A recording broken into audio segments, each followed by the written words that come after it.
Hey guys, welcome to today's edition of Loddy's NBA Locks. Thanks again to all of you who commented on my pictures and messaged me on Instagram encouraging me to continue making these videos.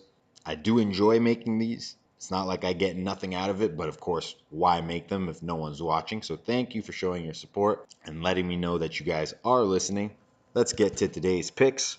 There they are. First, the Orlando Magic +2 at home against Philadelphia 76ers. First of all, the betting line is odd. The last time the Sixers were in Orlando, that was way back in November. They had just acquired Jimmy Butler. It was his first game for the Sixers. Philly was 9-7, Orlando was 7-8, and the Sixers were favored by 5.5 points in that game.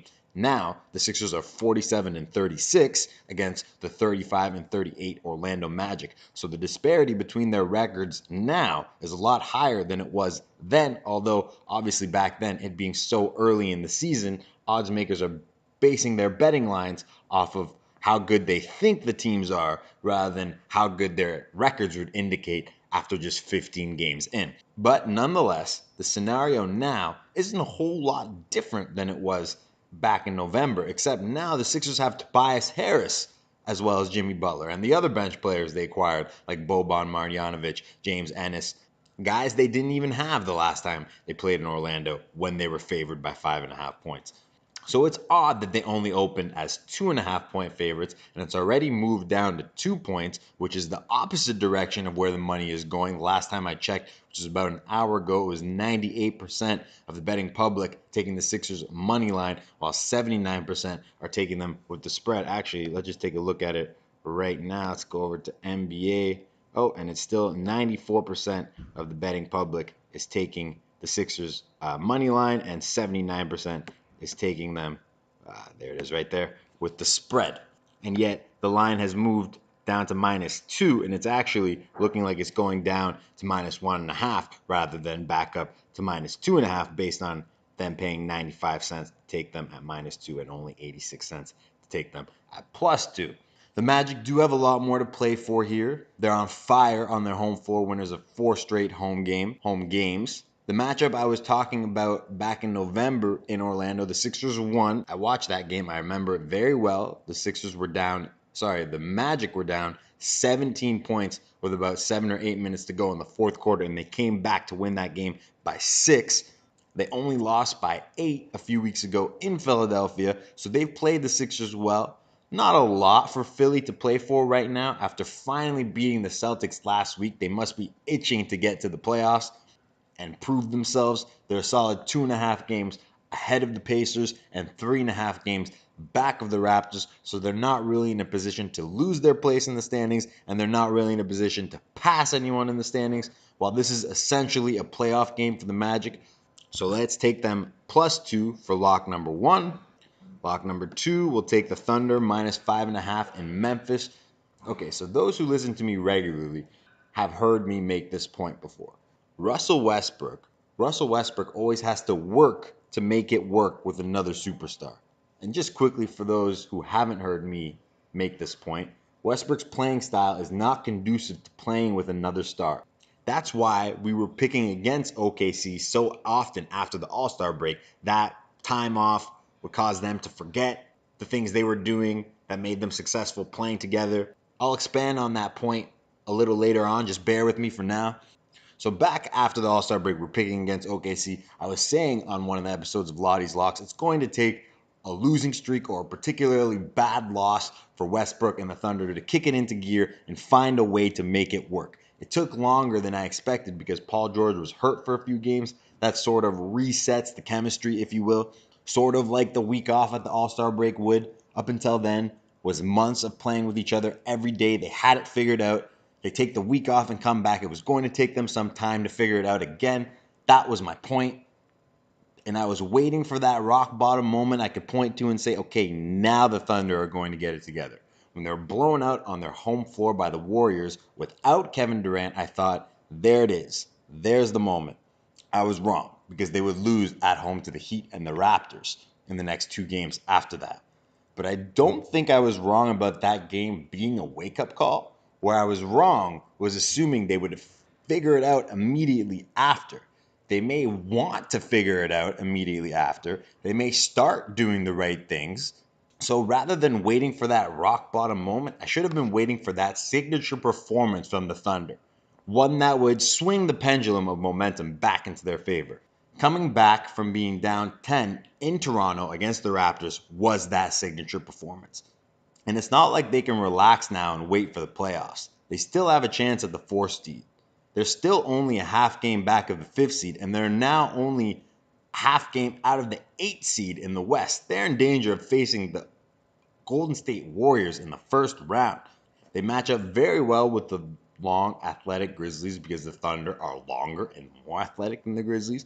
Valanciunas has been a monster lately, 23 points and 24 rebounds the other night against the Magic, followed by a 20-point, 14 rebound night against the Wolves. Do you see him doing that against Steven Adams when Steven Adams is guarding him, boxing him out? The Grizzlies aren't great offensively, and the Thunder are terrific defensively and are coming in hungry to make up for their poor play the past few weeks.